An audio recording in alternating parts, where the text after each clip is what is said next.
Il plaide pour une mystique sans Dieu. Jean-Claude Bologne, poète, romancier, essayiste, philologue belge, sait de quoi il parle. Il a vécu cette expérience fulgurante de l'absolu et depuis, il s'interroge. Bonsoir Jean-Claude Bologne. Bonsoir. Merci d'être avec nous. Alors, Avec Une plaisir. mystique sans Dieu, c'est le titre de votre dernier ouvrage paru chez Albin Michel. Pour vous, on peut être mystique sans être croyant. Expliquez-nous. Alors, la mystique, ce n'est pas une question ni de foi, ni de façon de vivre, ni de croyance. C'est une question d'expérience, simplement. Il y a tout à coup une expérience qui vous tombe du ciel, tout à fait inattendue. Et après, il faut bien l'interpréter. Les religions étaient un cadre tout à fait légitime et tout à fait disponible pour interpréter ce genre d'expérience. J'ai grandi dans une famille athée depuis 3 générations, donc qui a un athéisme apaisé, non pas agressif ni revendicatif, et je n'ai pas de culture religieuse. Donc j'ai dû moi-même interpréter à ma manière, faire mes petites constructions pour ne pas devenir fou, tout simplement, quand vous faites tout à coup l'expérience d'un néant foudroyant. Oui, racontez-nous justement comment vous avez vécu cette expérience, parce que c'est vrai que c'est assez étonnant, surprenant. Mais c'est d'abord surprenant Pour pour vous. moi. Le, Ça s'est produit simplement à la lecture d'un peuple de Mallarmé, puis ça s'est répété. Ça s'est répété avec à l'audition de certaines œuvres de Beethoven, et parfois, mais de façon plus atténuée, devant un spectacle naturel. Et c'est une expérience de mise en contact subie et inopinée avec le néant. Ce n'est pas une perte de conscience. On a parlé d'états différés, modifiés de la conscience.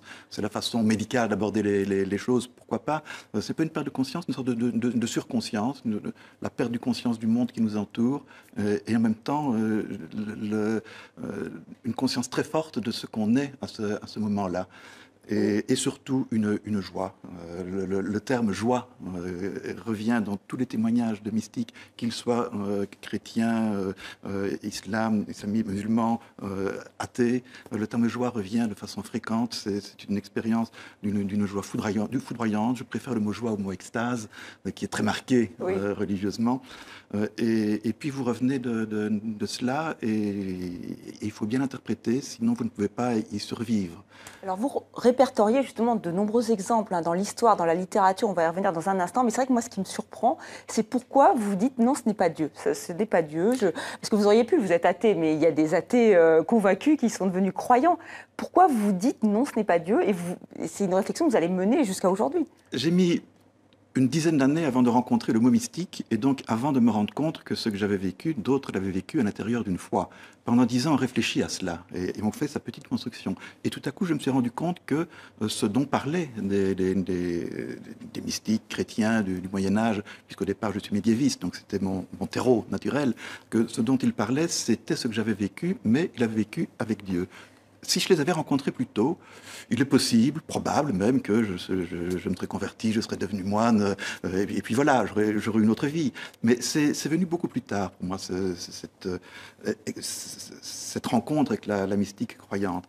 Et vous expliquez d'ailleurs ce cheminement, justement, comment les laïcs, enfin comment il y a eu un cadre laïque à ces expériences, ces états modifiés de la conscience, c'est le terme que vous utilisez. Alors je le disais, il y a beaucoup d'exemples aussi pris dans la littérature, Proust, mais d'autres Breton, mais alors d'autres plus surprenants, inattendus, Jean-Paul Sartre et Nietzsche. Là, on se dit, ils sont mystiques oui. aussi. Et je pense que pour ni l'un ni l'autre, l'athéisme, qui n'est pas le même que le mien, mais la revendication d'un athéisme ne fait pas de doute également. Sartre s'exprime à travers un personnage de roman qui a une nette tendance autobiographique.